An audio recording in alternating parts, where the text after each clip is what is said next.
Alright, today we're going to be looking at 8 deck lists coming out of Israel. They had a 92-man regional under a new ban list. Now, I wanted to get this information out because we are literally heading into the YCS in London, and any real sort of information that we can kind of grasp and develop as we're heading into that format is going to be very crucial. Now, I'm not going to walk through every one of these and go, name this card, name this card. No, we're going to go through this, just touch on the basics of each deck and a couple of things that kind of stick out to me. So, first list we're going to be covering Cyberdragon. I don't have names to any of these duelists. All I know is literally they all top 8'd out of Israel. So, first list here is Cyberdragon's main in Gizmak. Now, I haven't seen this quite yet.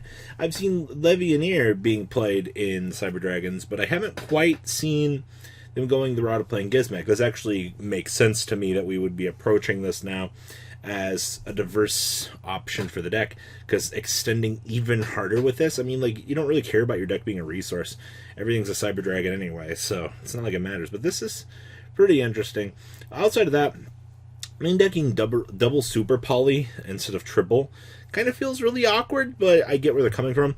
Also playing 2 copies of the Cybernetic Overflow as opposed to 1 that I've seen in the past, but more searchable options past turn 1 in the game to play turns 3 and 4. Actually looking pretty spicy. Outside of that, this list looks very standardized for you to be expecting. We're just kind of packing in more love for Super Poly. Also, I want to know who in the room was playing Invoked Macabre that made this man side Super Poly for this, because this is quite hilarious to me. Just remember, there's one person in the room that this man's just said, alright, we're going to play the Macabre to counter Pig Alistair.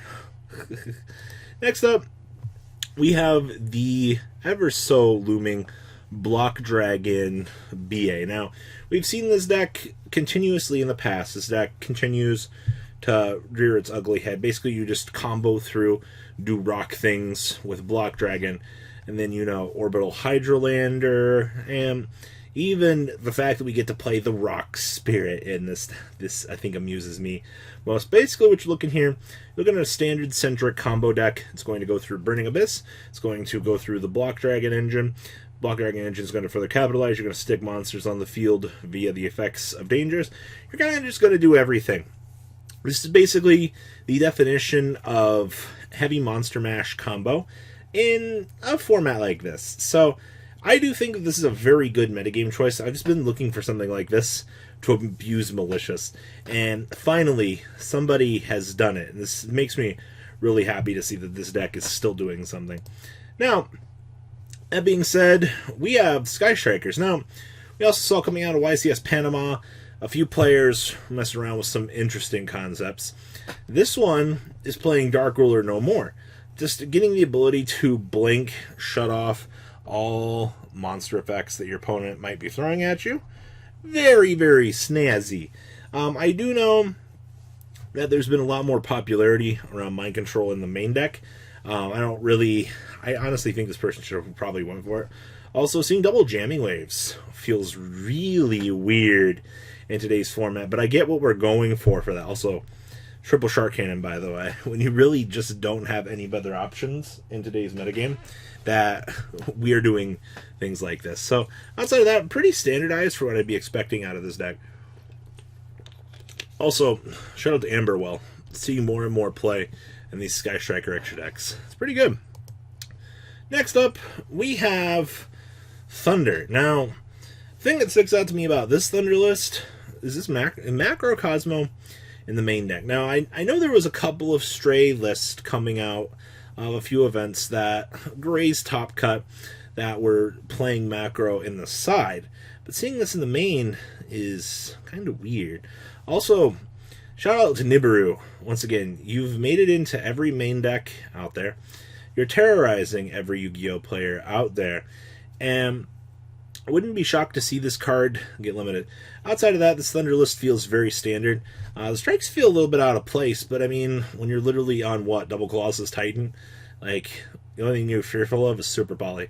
And if your opponent's got it, your opponent's got it. Like, it's kind of how this game feels some days, especially right now. So, if you're better than me, and you have it. Please break my board. I'll have the Solemn Steerite for the follow-up. All right.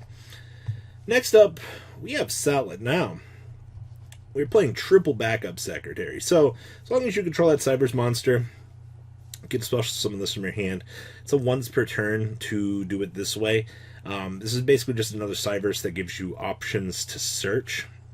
But when I look at this deck, this feels very cloggy. My first question is, why are we not playing triple Super Poly in the main? I understand the double Jack Jaguar, but like this just feels really, really clogged. I also see we're playing double C Archive or triple C Archiver as well. This just I understand like once you establish, you just go, but like this feels clunky for the most part. I don't know. It worked for him, so like it's ratios and things like that. It's like really triple this that just feel really weird and out of the ordinary. So that's interesting to kind of note. And then we have, oh boy, we have more Solid. Speaking of, the previous Solid deck wasn't playing Fantasmic. I'd say that the other version was more of a budget-friendly option with, you know, the triple C Archiver and things like that. Actually, that's a good thing to note. If you don't have things like, you know, Fantasmic, yeah, like Imperms and Minings are still good, but yikes, like, these things are 100 a pop now. Sometimes you just can't afford them. Also, once again, interesting tech choice here. The enemy controllers. Actually, this card puts in a lot more work than you would honestly think. The fact that this card is a quick play in today's current game, being able to dominate a boss monster is actually insane. So, I will give some shout out to this card. The very interesting tech choice, very powerful tech choice. And then outside of this, also this deck playing triple will to play around our boy Nibiru here. Thanks to Blessin for shouting this card out. So good. And we have Pendulums. Alright, so this is actually triple Apex Avion Pendulum. So I've definitely seen more and more with Pendulum right now, and a lot of players are really messing around with the Apex Avion just for the free negates. So being able to set up this guy for reusable negates through and through every next turn is really good. It's kind of like a snowball effect. You kind of throw the first snowball, and then, you know, it bounces back, and on your next turn, you just continuously throw these snowballs at your opponent. There'd be hands where you open up multiples of these, and you're like, you just wash your hands, and you go to town. It's as easy as 1, 2, 3, and that's honestly what makes Pendulum really just a viable deck, this format. I do like the fact that this is also playing 42 cards, though. Like, that feels a little bit better. Also, shout out to triple Lava Golem, triple copies of Sphere Mode in that side deck. That's a lot of hate for this format. I like that a lot. Now, we also have some True Draco coming out of this event as well. We also have True Draco coming out of Panama. I don't know. Like, Panama didn't play Inspector Border, and here we are playing Inspector Border. It's a little bit sus to me. Also, look, it's the card that got bought out a couple weeks ago. Activate this card only if you control no special summon monsters. While this card is face up in the field, negate the effects during the turn that monster was special summoned. But if that monster special summon, change it to defense mode. So literally, this is the definition of lose one turn. So outside that very standard Draco list, packing in pretty much everything standardized. One Monarch Stormforth, though, it's kind of interesting. I don't know how I really feel about one of, but if it works, it works. Also, no Strike of the Monarch. I guess in this format, like, you really care about hitting.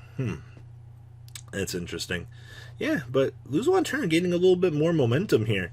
That's interesting. And then last but not least here, we are looking at the top 32 Magical Musket deck coming out of Panama. Now, first thing you're going to see here is you're like, oh no, yikes, it's Mystic Mine.